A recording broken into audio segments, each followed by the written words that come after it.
Hello and welcome back to my channel. Roy Reads anything including one of the world's longest running fictional characters.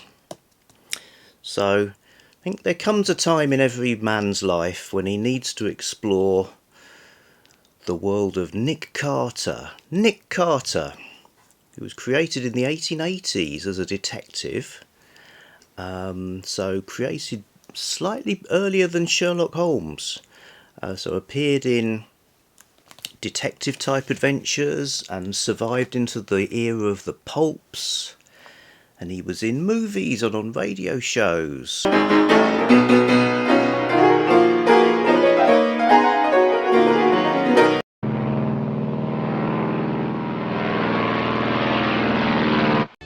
Miss Jordan, I'm Nick Carter. I'm a private detective. So, multimedia sensation, and then resurrected in the 60s into a series of paperbacks that went on right up till 1990, I think, where he was then more of a spy type of spy stroke men's adventure character. And that's the Nick Carter I remember, dominating the shelves of W.H. Smith's, but I somehow never read one, possibly not buying them for reasons that will become apparent in this video. So I have got some Nick Carter stuff. I've got this collection, Nick Carter Detective, with a particularly unexciting cover, and this is a collection of the very early stories. So this is a paperback that came out in early 60s, and it's looking back to Nick Carter as he was in the 1800s, early 1900s, where, as it says here, he was a master of disguise. Sometimes he made himself up exactly like the man he was pursuing and drove his quarry crazy.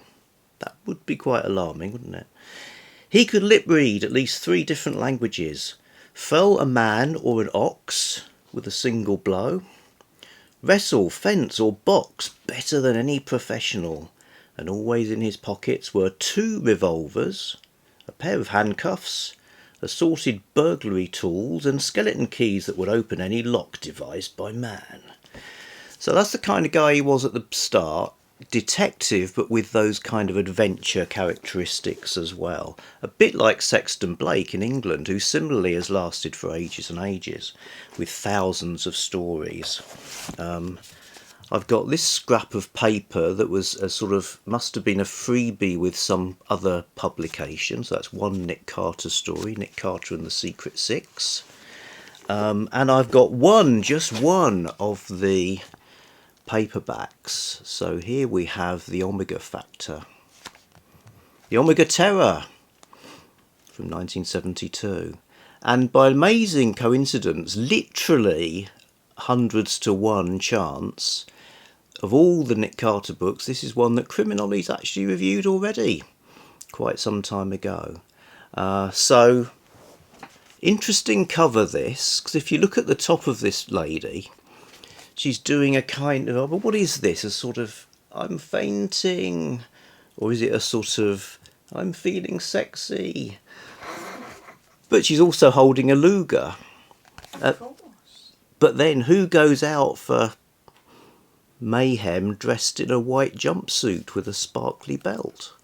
Interesting. So, not read this. Now this and things like it could be good for one of the prompts in Garbaugust. Talking of Criminolly, that is the month-long reading event, reading trashy novels, which he has created, because it's classic men's adventure. Also looks pleasingly short, so that could well be enough Nick Carter for anybody. But I decided, if cheap spy fiction's taught me anything, it's always have a backup plan. So I bought a few more Nick Carter books in this box, which I haven't looked at yet. So this is unboxing Nick Carter paperbacks. Okay, now I've already done some of the ripping and slashing, but I haven't got inside yet. It's Proust again. Why does this keep happening? No, it isn't really. It's You're cheeky one. it's Nick Carter's remembrances of times past. Okay, now there are 47 of these. They're probably not going to do a detailed analysis of any of them, but we'll look at the covers. I've pressed the Mojo button, so it should do close-ups of the covers, but I might go out of focus. Just a little warning there. Like to give folks just the one warning. And if I know one thing, it's that a lot of them are written in the first person, with no credited authors, not even decodable from a sort of, with thanks to somebody in the information. And I read on Wikipedia a lot of the authors were women, so getting into the female written fiction. Right, so let's look at what we've got. Start with Target, Doomsday Island. So, British editions. I've seen some American editions with painted covers of action scenes, and some have a floating Nick Carter head. But the British way of doing it was photo covers, which is one thing that's probably put me off them, because I always think they look a bit lame, because what you get is this kind of catalogue man meant to be Nick Carter, usually with a young lady alongside him in some rather unconvincing action scenes, but the fashion's fantastic. So I think that, for fashion tips, these are the books to get. And I did like this sort of masthead they did for some of them, which says, as well as this eagle, the flying eagle is holding a banner that says a Killmaster Spy Chiller. So for this phase, starting in 1964, he was given the sort of code name Killmaster. So really straddling the kind of men's adventure, sort of executioner type stories with a sort of spy vibe as well. So here we get, like I say, catalogue man, somewhere in the penthouse of the posh doubloon hotel in the Bahamas. An ageing billionaire was throwing intimate parties rife with pot and sex. If he'd been merely a rich man with eccentric and erotic tastes, the US government would never have got involved. But Mr. Ingersoll, one to watch, Mr. Ingersoll was a man who knew far too much about a top secret missile system, a twisted maniac who could shake the foundations of the Pentagon. Nick Carter had to join the billionaire's frenzied parties, enjoy decadent pleasures, and at the same time think fast, move faster, and find out what was wrong and stop it at any cost. That's probably all of the Garbaugust prompts in there in one book. So, moving on, one just called Macau. Now he's got sort of pale slacks. He seems to favour pale slacks, unfortunately, with this machine gun.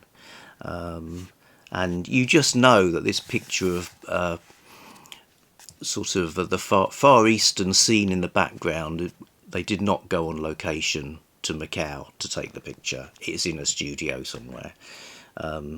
So like I say, yep, there you go, Macau. Night of the Avenger. There he is again. Look at that collar size though. Brilliant. So this one appears to be set in, wow, Calcutta, Peking, Moscow, Washington. But mainly in India, I think. So there seems to be world travel going on. Okay, fair enough. Assassination Brigade. Now we get a trench coat. The Devil's Dozen. Stripy shirt and a woman going, "Bah!" The Red Rebellion. So here's another style of cover where it's just a woman. In this case, she seems to be wearing a t-shirt with a red star and holding up a little red book. But she's forgotten to put on any other clothes. So it started as a routine wipeout mission. The New York Times comment: Nick Carter loves women. He doesn't just love sex, he enjoys it enormously. But he really loves women. What? He prefers to like the ones he goes to bed with, and he does not keep eager women waiting. Okay, thank you, New York Times. Revenge of the Generals. Green, green, green. Green background, green jumpsuit. I think this jumpsuit and belt, obviously it was kind of for the females involved in the world of action. It was a good way of, maintaining mobility. That Luger prop is being used again. Cambodia. Butcher of Belgrade. A bit of an unfortunate man who loves milk tray look there with the black polo neck. Saigon. Time Clock of Death. The Amazon. Can I double? Is she the Amazon, or is it in the Amazon, or both? Strike Force Terror. Jeep denim shirt. The Human Time Bomb. Oh, a painted car. An American one slipped in. The Nichevev plot. Soviet premier kidnapped. Okay. Back to the single places. Amsterdam. Death of the Falcon. Woman with rifle. Another copy of the Omega Terror. So we're a 2 Omega Terror household now, with some science equipment. Getting a bit more of the story there. Hood of Death. The Defector. The Casbah Killers. It's a different catalogue man now. Still with the big hair, but darker. And of course he is a master of disguise. The Sea Trap. A Bullet for Fidel. So we're getting into the real history. Oh my god, I'm not going to read all of these. The Cobra Kill. Should say that Greg at Another Bibliophile Reads is a big Nick Carter man. And he did an unboxing video a couple of years ago. Very much like this. The Mark of the Cosa Nostra. The Hour of the Wolf. And on it goes. Vatican Vendetta. The Pemex chart. It's again sparkly clothes. Fantastic. The Doomsday Formula. Oh dear. Here's why I couldn't bring them home when I was like 14. I just thought it would have led to awkward questions because of these bosoms. The 70s, it was a decade of bosoms. But well, this looks like John Pertwee playing Nick Carter in the Peking Dossier. The Man Who Sold Death. Ice Trap Terror. Some of them they seem to sound like other things, sounds a bit like, is that Ice Station Zebra? No, it's Ice Trap Terror. The Pamplona Affair. Green Wolf Connection. Ah dear. The Nowhere Weapon. Another one of those suits. Berlin. I thought we'd had Berlin already, actually. Aztec Avenger. The Slave Master. Moscow. I'll have to get a map to chart where the round the world reading. the Arab plague, 6 bloody summer days, the turncoat, nearly done, the Kathmandu contract, the code. You see this picture quite a lot, the sort of running along, he's holding the gun, sporting his massively wide lapelled jacket, with a young woman hanging onto his arm and peering at something. A desperate chase was on. The Inca Death Squad. Time to get into a helicopter in a trench coat. So yeah, these look thoroughly reprehensible. Nothing to commend them whatsoever. I'm going to keep them in the garage because I've got no room for them. No room for them in the house. I quite like the idea of having a sort of stash of this sort of thing in the amongst my tools and things when I go in there to do manly things. I can read a bit of Nick Carter. When you go in there to do manly things, like the washing. Yeah, the washing, going to the fridge. Hanging clothes up on the line. Well, those are manly things. Yeah, they are now. Good. Yeah. It's good. Better good than those books look. I need to hang my set of sparkly bodysuits up. Okay. Was it before they knew women were any good? I think it might have been. Sounds Yeah. before they knew anybody else in the world was any good by the sound of it. Yeah, but I refer you to Wikipedia saying they were written by women. Yeah, but that means So nothing. it's women's fiction, it's world literature, going to all these places. Yes, dear. Some of these might be republished by Virago. Judge a book by its cover. Okay, see you soon with something else. Garbaugust is an annual reading event created by Criminolly, and it's all about reading trashy books. Trashy not as in bad, but as in sort of commercial fiction that's written for pure entertainment rather than any attempt at literary merit, and with some sort of element of sensation to hook us in. There are co-hosts, of which I am one, and the way it works, simple. It's just enjoy reading a trashy book. We're celebrating trash for the month of August. But there are prompts for those who like a bit of structure. This being the 3rd year of Garbaugust, it's Garbaugust 3D.